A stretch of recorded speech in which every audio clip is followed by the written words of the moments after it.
We can't really rely on Rizwan and Sarfraz at this stage. Yeah, shouldn't allow perfect platform for Babar to come and enjoy himself.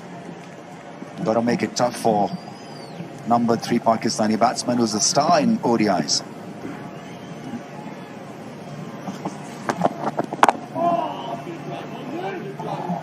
Okay, would you do anything different here as far as South African tactics are concerned? Not at all, Resma. It's only thing that I was complaining about it as well earlier on, that we are not consistent in the line. You know, that I'm not even the line. I have to say the length.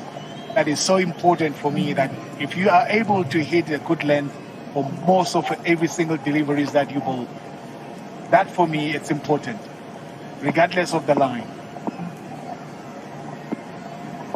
Timber looks like he's got some strategies on a piece of paper in his pocket. Probably he has to see who's next, who's going to bowl. Will I have them in my paper? Yes, it is 35 for now, wicket down. And then coming back into that, I think that on its own, it actually creates a lot of pressure from the bowler's point of view. When you look at the scoreboard, you haven't create any chances, you know, regarding of that. Seeing the ball passes the batsman going to the wicket keeper. So that's the only thing that probably it goes through their minds, because they need to get that breakthrough for them to lift up the spirit of the team.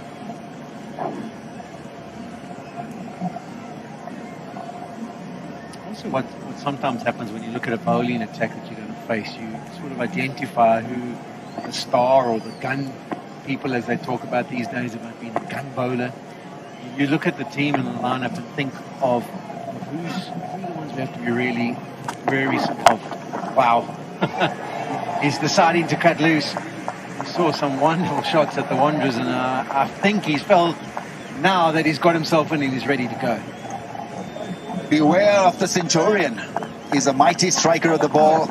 This one was picked up early and smooth as silk through mid-wicket. Didn't look like a slog. Picked up the length early and extremely good finish. That was there to hit. Bit full. And Olasaman does not miss those ones. He's timing the ball perfectly. Yeah, a couple of things to look at when he's hitting the ball like that. Keep your eyes on the ball with a steady base when you're trying to power hit the ball. A couple of things that he did so wonderfully well in the last contest. This game makes my point. Is in the last few games, maybe they would have thought for middle overs. Here coming in, so we have to be careful about him. And when he's played South Africa in the past, you thought Imran Tahir, his 10 overs are going to be lethal. Because when you look at this bowling lineup for South Africa, because of the relative inexperience, you've got Tavalon just playing his second game, you've got Maharaj who hasn't played much, and then you've got Tesla Fire. Pakistan might feel, even if we get off to a slightly slower start, as long as we don't lose the wickets, we can make it up by going after these relatively inexperienced guys in the middle. So I think that's the plan, and it does seem that Pakistan has now decided after 22 deliveries that he's going to maybe have a go. I did mention a little bit earlier that Hendricks was pushing the barrier, and that one's comfortably over. Nothing behind the line. The line belongs to the umpire. So this will be a freebie.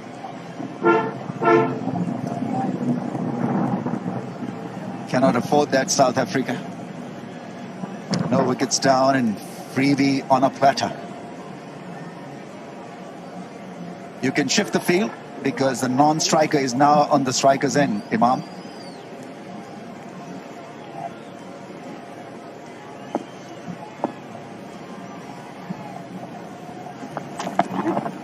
Short ball, put away in the air. It should be taken on the full. It's a catch, but a single is yielded.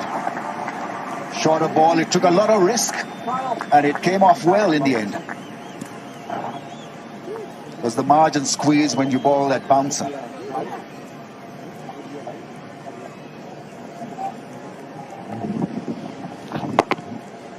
So watching an effort from that delivery, you know, for me, if he can be able to do that on that little bit fuller length,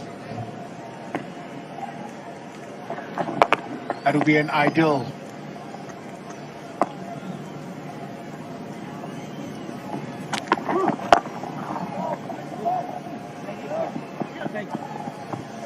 form that he's in, you can't afford to bowl shorter length to Fakhar Zaman, because he picks up the length early and he's played the pull shot beautifully. Nice stretch of the arm, sees the ball early and rolls the wrist over that pull shot. The other thing with a set batsman is that you're always threatened, because you know that what kind of damage he can do to your plans.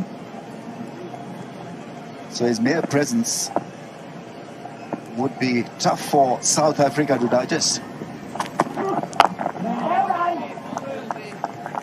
Now, without a doubt, Rambo, if you're coming from 193 runs in your pocket, anything that comes your way, you feel like you can see it from far distance.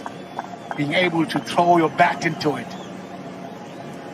He's been in good form. There's one thing that I enjoy about him, he doesn't really think about himself. He thinks about the team all the time. When Tommy was doing the post-match, and then you ask him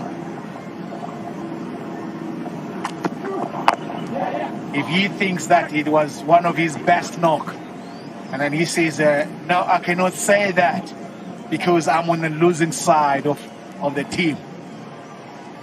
For me, that on its own, it says so much about him as a player.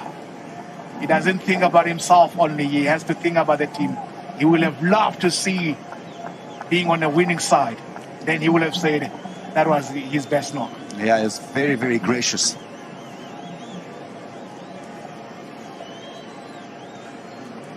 Markram only bowled 2 overs. I thought against Fakhar, he probably had an outside chance of deceiving him. Just 2 overs for Markram for 4, and then taken out in the attack. After 10, 44 without a wicket.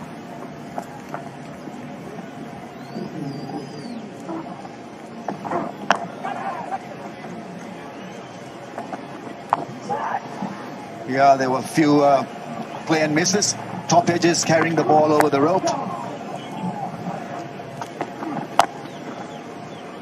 Fakhar then got going with that belligerent pull shot off the front foot.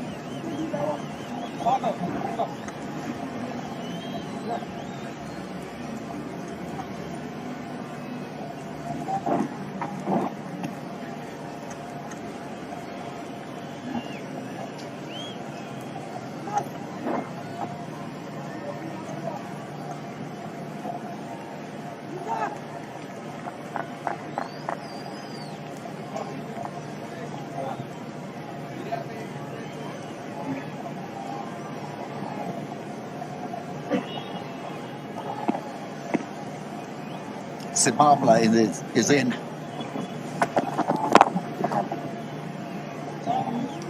Much better line from Sibamla. Just adjust your length. We haven't seen much balls carrying to the wicketkeeper. Good start. Pakistan batters. To full. Sibamla. I'm reading this as a track where you'd like to bowl more off-cutters and slow deliveries. Back yourself on variations. The seam-up balls have not really created a lot of jeopardy in the mind of the batsman. They've been rather good at negotiating the sideways movement. It's hardly been there. So I guess the second line of defense has got to be ignited. Yeah, I think they missed a trick with the 2 new balls. Thought they could be fuller with those, and whenever you get some shape through the air, and then when the seam's nice and pronounced, maybe some movement. But definitely, it's a surface, because it's slower. If you bang it in back of a length and mix up the pace and it just grips the odd one, that's where you're going to get more variation, maybe more success. But there's wow! Now that is some hit. In his favourite area, and he lifted it effortlessly. Airborne for a while, 6 to Fakhar.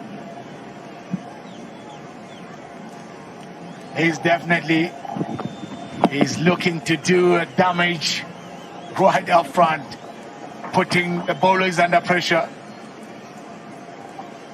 When you're saying swing from the hip, definitely did that.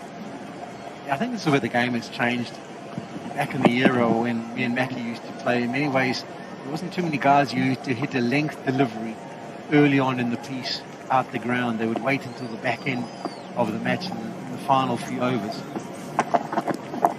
I was thinking of Chris Gale, who had that wonderful ability to just stand nice and tall and pick up length. So as bowlers, we used to think about between 5 and 7 meters and try and hit that consistently, and that would normally dry up the runs and build some pressure.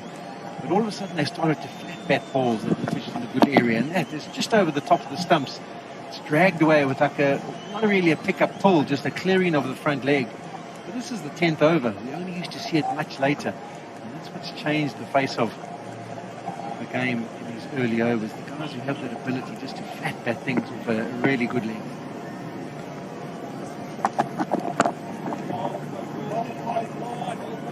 Much better. Pamela. Yeah, for me, probably in those days, you know, you have that first 15 overs that you normally know that they're not going to come hard at you. So you be capitalize on those first 15 overs, just hitting the right area, not even worry about anything else. You go 3 runs and over, that's well and good. Shift in the field, long on now in position. Square leg has been asked to come in a few yards. Bavuma wants his his fine leg to come into the 30-yard circle. So a couple of adjustments been made. Slow ball maybe. On the pads. Not allowing him the width through the offside. It was slower in pace as well. So after 11, 53 without a wicket.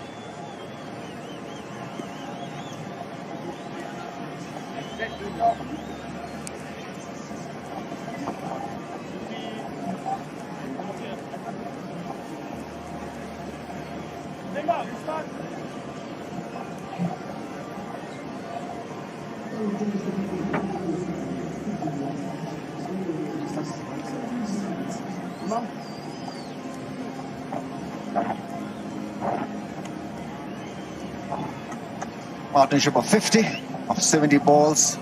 Fakhar Zaman warming up to the task, 23 of 28. Imam Ulaq is generally slow in the power play sessions, but then can develop a theme, a story, and he's been rather successful in ODIs.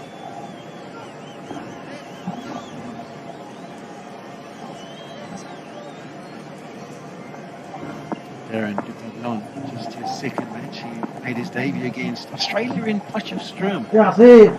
21 debut. Too excited about that start. I'm sure he'll be nervous. He'll be trying to settle down. 140 kilometers to start.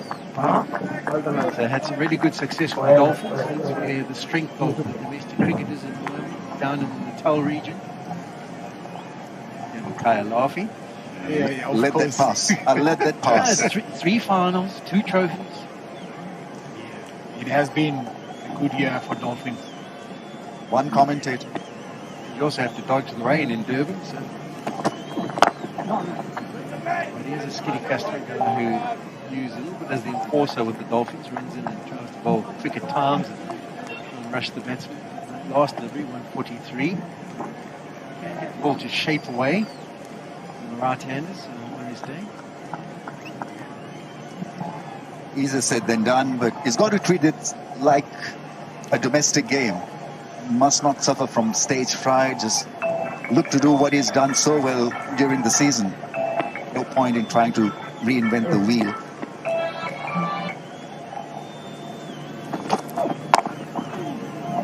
That's always a good thing as well. Amazing how bowlers next to you can be able to tell you that don't think about playing for South Africa. Just think of yourself that how did you get to be selected and play for your country? If you were a pillar and a strength for your province, there's nothing different within the provinces and the national team. Hit the same length, let the ball do the talking. You can be able to bowl 143, 145 kilometers an hour. Well and good. Hitting the bat hard, definitely. Not a bad start at all. Generally been fuller in length. With that speed, I think you'd have the luxury to pitch one shot as well. That is exactly what Andres Nokia has been known as well, because you've got the speed. Look at that. If he hit the splice of the bat as hard as he just had now, and allow yourself, definitely crank it, let it go.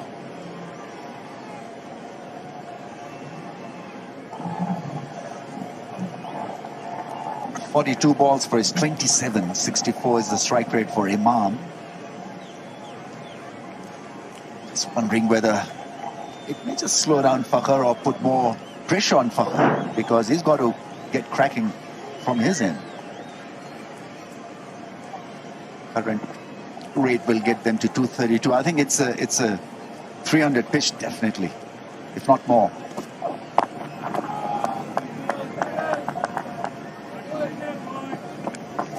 Good pace in that over. 12 overs done, 56 without a wicket.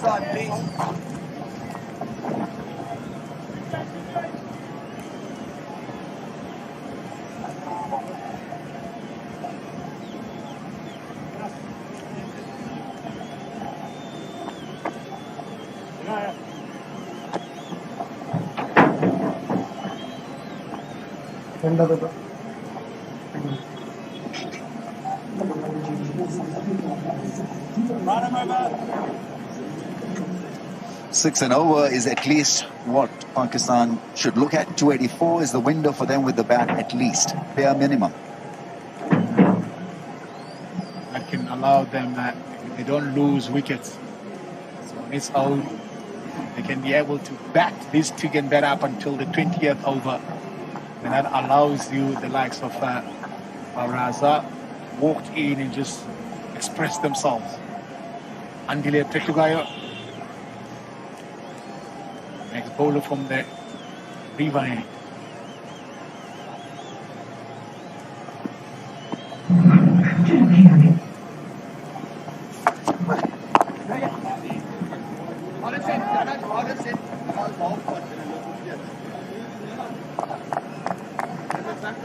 Talking about how there's been all the changes.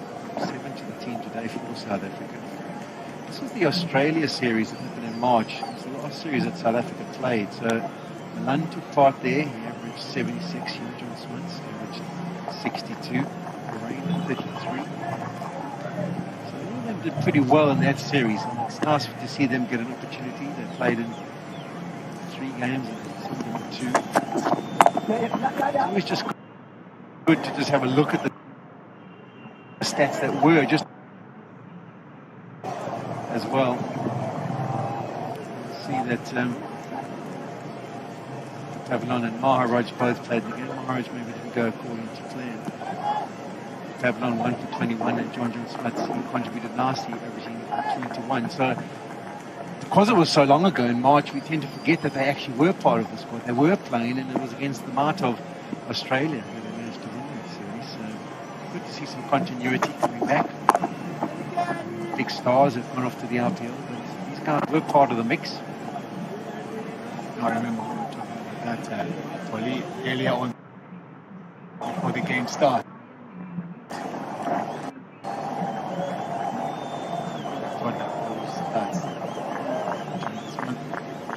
One of the players that they did well. Arena, I enjoy watching this young fella. I enjoy it and watching him bat. There's no pressure at all.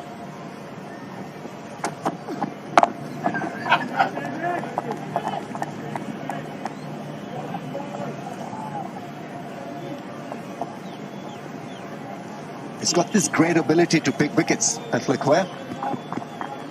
Not express, but he knows what he's doing. Could he be the leader of this pack? Polly McCann? Go-to guy with the ball? You're talking about from the experience point of view. He's played more games than any one of the bowlers that South Africa has today.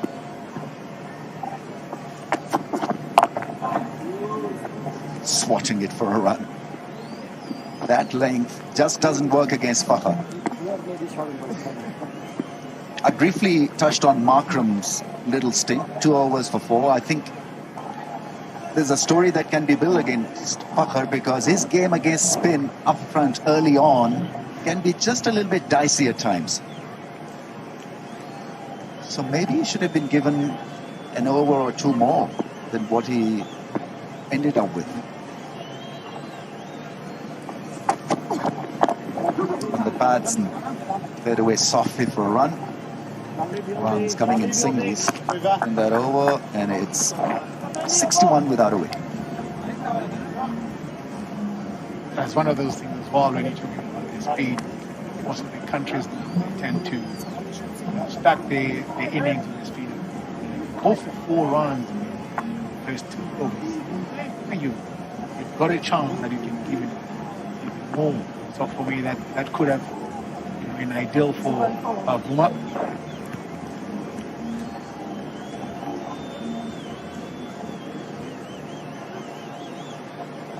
But from my understanding, the more ball overs that you get, either one that has nothing as much has been done, talking from the damage point of view, you can still continue with that bowler.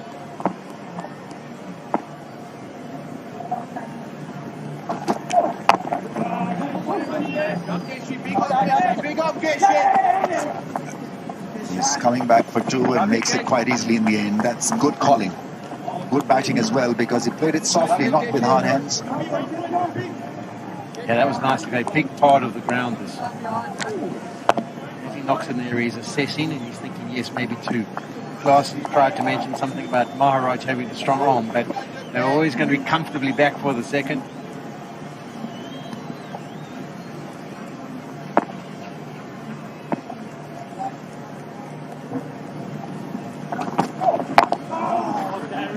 That is such an excellent line because it's tough really. You're playing your first ODI and bowling to a left-hander. That can be a tough gig for you because you can't allow a little bit of width, so it's got to be pinpoint accuracy, and he's delivered that so far. If you look his length, I think that's one of the things that works for him. And he's got a pace behind him. So that's very good. He hit the splice of the bat very hard. You can see as well from the handle of the bat being pushed backwards. It's a good length from Dupa.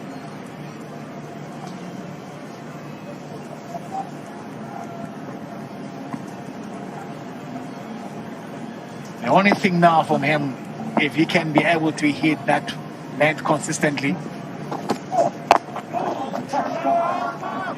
A little shorter, goes through mid-on for a couple of runs, Imam-ul Haq.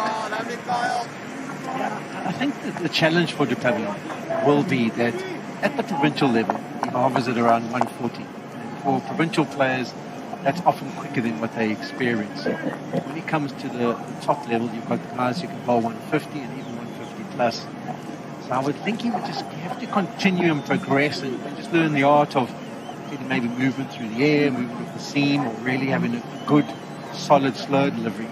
Because the 140 won't really frighten these guys at the top level, and they'll be onto anything quickly compared to maybe the provincial players. Here's an example of a drag down that's hammered away. That's beautifully played in front of square in full control. It was banged in short, but not short enough. Just came through chest high. Yeah, an air of predictability about that length now. A couple of balls on the shorter side. Doesn't need to do that because he was jamming them up through the offside, bowling a tight line, and well, he allowed his defense just go down. Nice pull shot off the front foot in complete control, Imam. As well, you know, what you're saying out of the box here, but I think South Africa, they haven't created any pressure whatsoever. There's always a short ball that you go for a boundary. There's one that is going to be straight, get a hit on a hip, go for a 2. So I haven't seen any of the bowlers that they really hit that awkward area, being able to force them to play in a different shot because there's no pressure. They don't have to wait for that bed ball because they've been given the bed ball anyway. Damian Vernon will take over the commentary after this ball. 70 without a wicket. Pakistan progressed extremely well and efficiently. Wanted a run, wanted a strike, not to be. It's a dot, and so after 14, 70 without a wicket.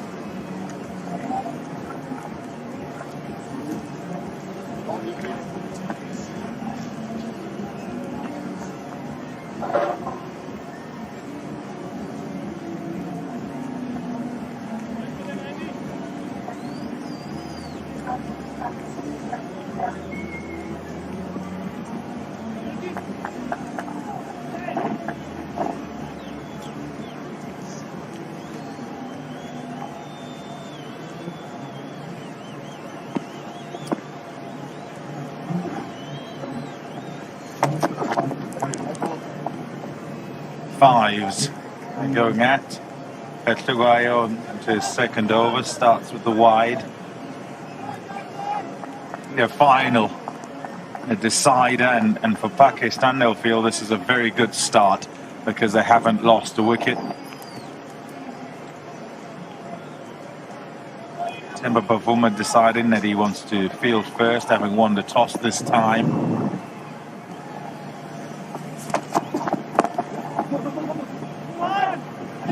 Thinking too.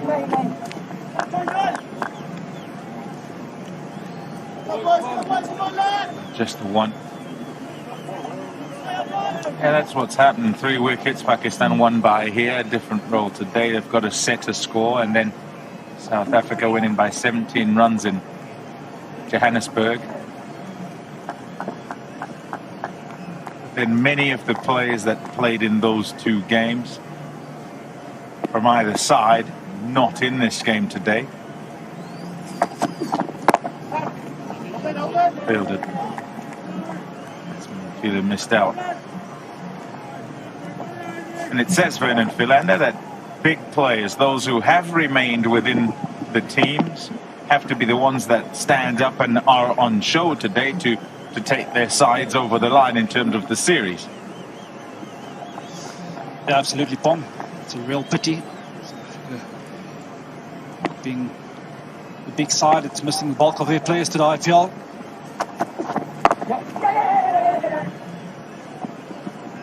Big single. Many of those players would have played a big part in the series so far. Of course, today being a final.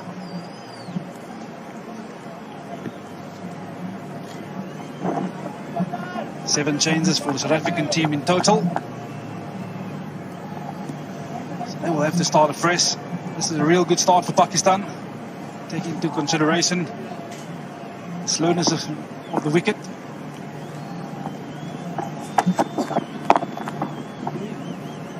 They would have identified the slowness of the wicket, danger of losing wickets early. Rashid van der Dissen as well, missing out today due to injury.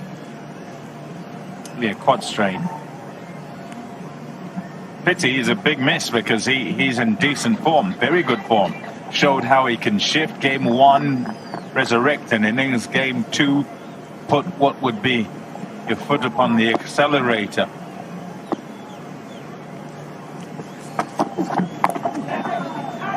Short and fine legs up in the circle. That'll go for 4. Easy pickings for Fakhar Zaman.